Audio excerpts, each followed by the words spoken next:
Apprendre la vidéo de façon professionnelle est une série de tutoriels accessibles à tous et ce, peu importe la caméra. Cette série est rendue possible grâce à Fujifilm Belgique. Bienvenue à toi dans cette quatrième et dernière partie d'apprendre la vidéo de façon professionnelle.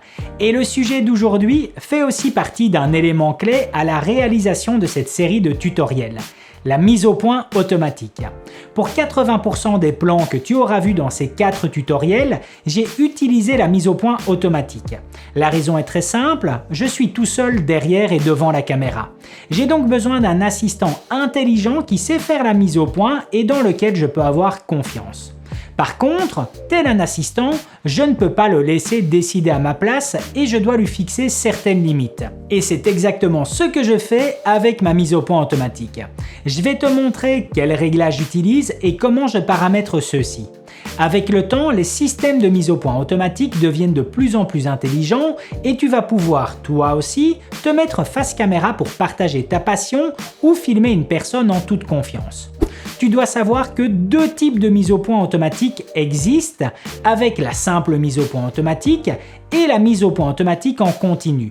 La version simple fera le point sur le sujet que tu lui indiques, mais ne suivra pas ses déplacements, alors que la version continue suivra tout du long la personne signalée.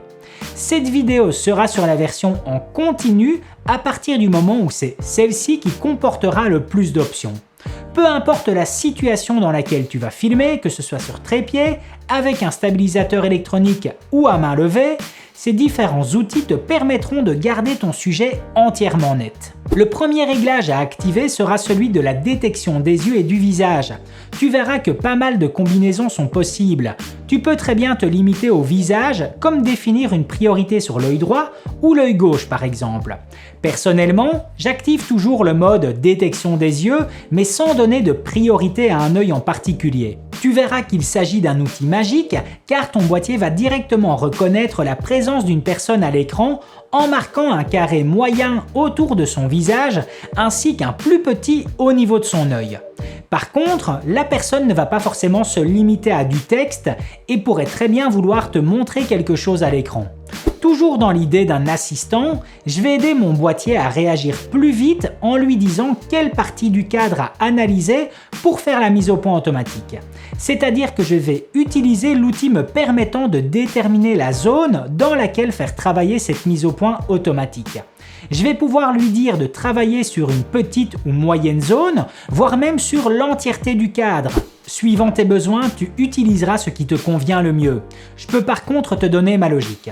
Que ce soit pour moi lorsque je me filme ou si je viens à filmer une personne, je vais toujours déterminer une zone moyenne afin d'indiquer à mon boîtier quelle zone à analyser lorsqu'un visage disparaît. Cela permet au boîtier d'être bien plus rapide car il ne va pas analyser tout le cadre mais juste une partie.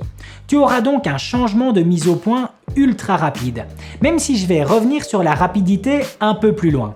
Et il sera surtout constant. En général, et dans le monde de la vidéo professionnelle, tu sais à l'avance quelle partie du cadre viendra à être utilisée. L'avantage, c'est que la combinaison des deux fonctionne parfaitement. Si le visage vient à disparaître de l'écran, le boîtier fera alors la mise au point automatique sur la zone indiquée. Tu peux encore aller plus loin dans les limites à fixer avec par exemple ce qu'on appelle un limiteur de plage. Cela veut dire que tu peux déterminer sur quelle distance ta mise au point automatique devra être présente. Tu peux très bien lui préciser de ne pas prendre en compte ce qui se trouve sur le premier mètre, mais aussi d'oublier tout ce qui se trouve à plus de 5 mètres. C'est un outil que j'adore énormément car si tu viens à filmer une personne en rue, cela va te permettre de ne pas avoir de changement de mise au point si du mouvement se passe devant ou derrière ton sujet. De nouveau, un outil super pratique et qui restera dans l'idée de donner des directives à ton assistant. Je reviens à présent sur le fait d'avoir un changement de mise au point ultra rapide. Tu dois savoir que tu peux paramétrer la sensibilité du suivi ainsi que la vitesse de changement de mise au point. Suivant tes besoins, tu vas pouvoir indiquer à ton boîtier d'effectuer un changement de mise au point plus long. Pour un effet esthétique, tu voudras par exemple éviter un changement trop brutal de mise au point lorsque ton sujet vient à sortir du cadre. Plusieurs combinaisons sont possibles et je t'invite à tester les différentes options afin de prendre conscience de ce qui est possible. Comme tu peux le voir, tu peux transformer ton boîtier en assistant parfait qui effectuera le travail pour toi et dans la façon que tu voudras. Mon conseil le plus important sera de tester toi-même ces réglages au préalable. Ne va pas filmer dans l'inconnu et prends du temps pour tester les possibilités de mise au point automatique qui sont présentes dans ton boîtier. Ton manuel est aussi présent pour te rappeler à quoi correspond chaque outil et comment le paramétrer. J'espère que cette série de tutos t'aura aidé à mieux te lancer dans le monde de la vidéo. Cela me tenait à cœur de pouvoir vous partager cette mini-formation accessible à tous et je remercie Fujifilm Belgique d'avoir rendu cela possible. Voilà, c'en est fini pour aujourd'hui. Si la vidéo t'a plu, n'hésite pas à mettre un gros pouce bleu, ça me fait super plaisir. Et puis à t'abonner pour être tenu au courant des prochaines sorties. À plus!